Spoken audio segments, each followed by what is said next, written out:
పశ్చిమ గోదావరి జిల్లా ఆకివీడిలో శ్రీరామనవమి రోజున జరిగిన గొడవపై డిప్యూటీ స్పీకర్ రఘురామకృష్ణరాజు సీరియస్గా స్పందించారు. గొడవ వెనుక ఐపీఎస్ సునీల్ కుమార్ పాత్ర ఉందంటూ రఘురామకృష్ణరాజు ఆరోపించారు. ఇస్మాయిల్, రాజేష్ ఖన్నా మీసాల రాజుతో కలిసి హింసకు ప్రేరేపించారని ఆరోపించారు.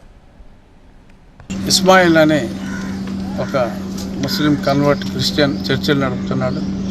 అతను రాజేష్ ఖన్నా అనే ఒకడు, ఇంకెవడో మీసాల రాజు అంట, వాళ్ళ పేర్లు వాళ్ళు చెప్పి వీళ్ళే ఇవన్నీ ఇక్కడ ప్రశాంతంగా ఉన్న మా ఊర్లో ఏముంది, దేవాలయం స్థానంలో దేవాలయం కట్టుకుంటే మనకి వచ్చిన ఇబ్బంది ఏంటి అన్నప్పటికీ కూడా వాళ్ళు వచ్చి మా కుర్రోళ్ళందరినీ బ్రెయిన్ వాష్ చేసి హింసకు ప్రేరేపించింది ఆ ముగ్గురు అని చెప్పడం జరిగింది. అవి వాళ్ళ వీడియోలు అన్నీ కూడా వచ్చినాయి. మరి వాళ్ళ డీటెయిల్స్ నేను విన్నది, వాళ్ళ ఫోన్ కాల్ డీటెయిల్స్ ఇవన్నీ మరి చూసినప్పుడు టీవీ సునీల్ కుమార్తో మొన్న మహాసేన్ రాజేష్ గారు కూడా మాట్లాడారు. వినీల్ అని ఎవడో సునీల్ తరపున ఎక్కువ మెసేజ్లు పెడతా ఉంటా అంట.